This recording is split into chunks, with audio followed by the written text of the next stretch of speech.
નમસ્કાર મિત્રો, સ્વાગત છે તમારો અમારી ચેનલ બેસ્ટ સ્ટોરી ગુજરાતીમાં.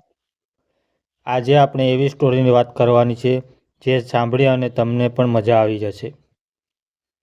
મારું નામ અંજના છે. હું 11મા ધોરણમાં ભણું છું અને હું દેખાવમાં એકદમ ગોરી અને સુંદર છું. મારું ભૂગોળ 30-32-32 છે અને હું જ્યારે જીન્સ અને ટી-શર્ટ પહેરીને સ્કૂલે આવું એટલે છોકરા તો જુએ છે, પણ સ્કૂલના સાહેબો પણ મારી સામે જોવે અને લાડ પાડે છે.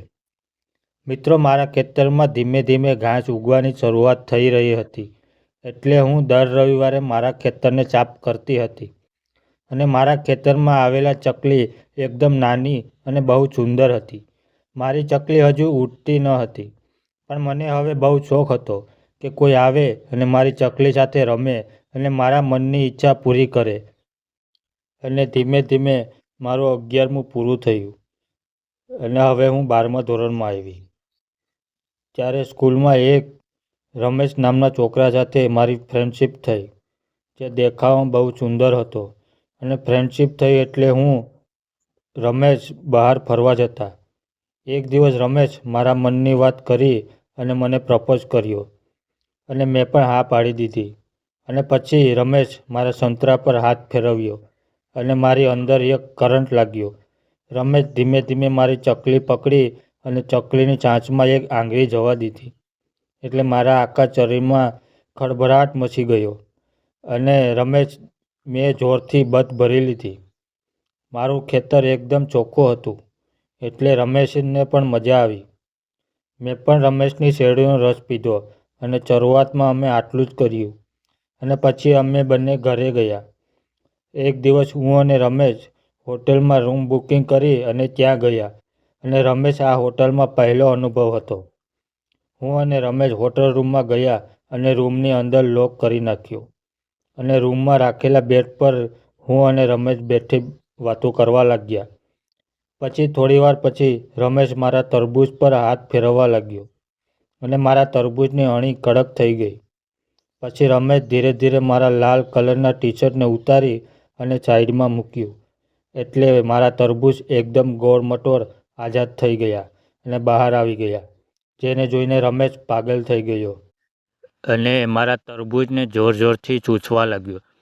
અને રમેશ ધીરે ધીરે મારા ખેતર પર હાથ ફેરવવા લાગ્યો અને મને બહુ મજા આવવા લાગી. મેં પણ રમેશનો શેરડીનો સાંઠો પકડી લીધો અને એકદમ સીધો અને બહુ લાંબો હતો. રમેશ પછી મારા બંને થાંભલા તેના ખભા ઉપર ચડાવ્યા અને તેનો શેરડીનો સાંઠો મારા ખેતરમાં જવા દીધો. પણ હું સાવ કોરી હતી, એટલે રમેશને બહુ દુખાવો થવા લાગ્યો. જેમ જેમ આગળ વધતા ખેતરમાં પાણી આવી ગયું એટલે મને મજા આવવા લાગી અને હું પણ રમેશને સપોર્ટ આપવા લાગી. અમે બંને અલગ અલગ સૂર નીકળવા લાગ્યા, જેનાથી રમેશ પણ વધારે જોશ ચડવા લાગ્યો.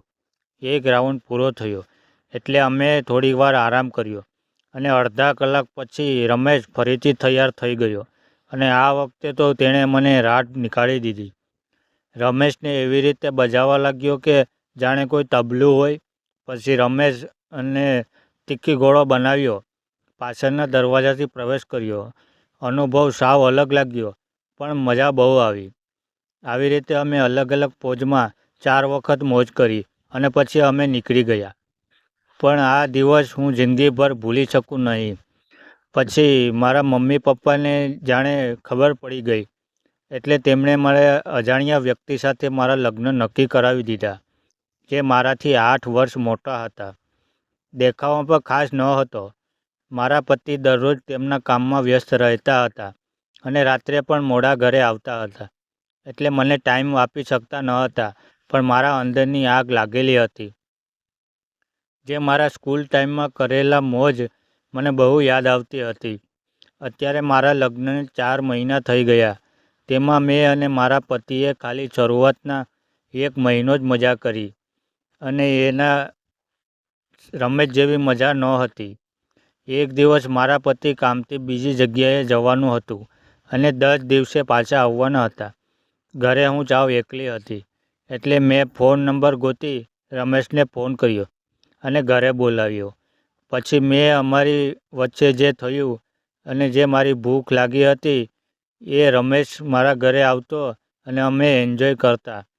પછી રમેશને વિદેશમાં નોકરી લાગી અને તે વિદેશ ચાલ્યો ગયો. મને બહુ આઘાત લાગ્યો, પણ હું કાંઈ કરી શકું તેમ ન હતી. મારે તો ખાલી મારા શરીરની ભૂખ ભગાવવી હતી, પછી ભલે રમેશ હોય કે બીજું કોઈ હોય. એક વખત મારા પતિને તેમની કંપની તરફથી વિદેશ જવાનું હતું અને આ વખતે તે 15 દિવસે પાછા આવવાના હતા. એટલે તે મને મારા પપ્પાના ઘરે મૂકી ગયા. પણ મને પપ્પાના ઘરે મારું મન લાગતું ન હતું, કેમ કે મારા મગજમાં તો બસ ખાલી ખેતર ખેડવાના જ વિચાર હતા. એટલે હું ત્યાં બહાનું બનાવી અને ઘરે આવી ગઈ. ઘરે આવ્યા પછી હું શોર્ટ જીન્સ અને શોર્ટ ટી શર્ટ પહેરી અને હું મારા શિકારની તલાશમાં હતી. પણ અમારા ઘરે એક દૂધવાળો આવતો હતો જે મને ત્રાસી નજરે જોતો હતો. એટલે મેં તેને કહ્યું, આજે તમે મને ઘરમાં દૂધ આપી જાઓ, મારાથી ચલાતું નથી. એટલે તે ઘરમાં દૂધ આપવા આવ્યો. ત્યારે હું બેડ પર સૂતી હતી. મેં તેને કહ્યું કે બેસો, એટલે તે મારી જોડે બેસી ગયા અને મને કહ્યું, તારું નામ શું છે? તારી ઉંમર કેટલી છે? ત્યારે તેણે કહ્યું, મારું નામ અજય છે અને મારી ઉંમર 20 વર્ષ છે.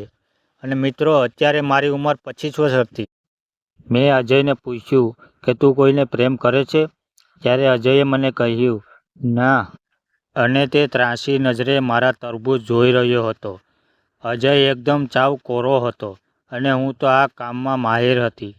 પછી મેં અજયને કહ્યું, તારે મારી સાથે કબડ્ડી રમવું છે? પણ અજય કંઈ બોલ્યો નહીં અને ચૂપચાપ બેસી રહ્યો. પછી મેં ફરીથી તેને કહ્યું, ચાલ હું તને કબડ્ડી રમતા શીખવાડું. પછી મેં મારા રૂમનો દરવાજો અંદરથી લોક કરી દીધો અને રમેશને બેડ પર ચૂરાવી દીધો. પછી મેં તેને કોબરા જોયો એટલે મારા મોઢામાંથી પાણી આવી ગયું, કેમ કે રમેશનો કોબરા કરતાં અજયનો કોબરા મોટો હતો. અને મેં અજયને અલગ અલગ રીતે શીખવાડ્યું. પછી મારે અને અજયને આ દરરોજનું થઈ ગયું. પછી તો અજય પણ પાકો ખેલાડી થઈ ગયો. હવે તો તે પણ મને રાડ પડાવી લાગ્યો. પછી મોઢામાંથી કક્કો અને બારાખડીના સૂર નીકળવા લાગ્યા. 15 દિવસ સુધી અજય બહુ મોજ કરાવી અને મારા પતિ ઘરે આવ્યા. તેમના આવ્યા પછી તેમનામાં અને અજય વચ્ચે કાંઈ બોલાચાલી થઈ અને અજય દૂધ આપવા આવવાનું બંધ કર્યું. પણ મને તો અજયની આદત પડી ગઈ હતી. પણ અજય ગાયબ થઈ ગયો, પાછો આવ્યો નહીં અને મારા પતિ જોડે હવે મજા નહોતી આવતી. પણ મેં ફરીથી એક શાકભાજીવાળાને પટાવી લીધો અને જે શાકભાજી આપવાના બહાને મારી જોડે આવતો અને મોજ કરતો. મેં અને શાકભાજીવાળાએ 5 મહિના સુધી મોજ કરી. મિત્રો, આ હતી મારી કહાની, જેમાં એક શેરડીના સાઠાનો રસ પીતા હતા. મિત્રો, આજની વાત વિશે તમારું શું અભિપ્રાય છે? મિત્રો, તમને આ વાર્તા કેવી લાગી? કમેન્ટ કરીને જણાવજો.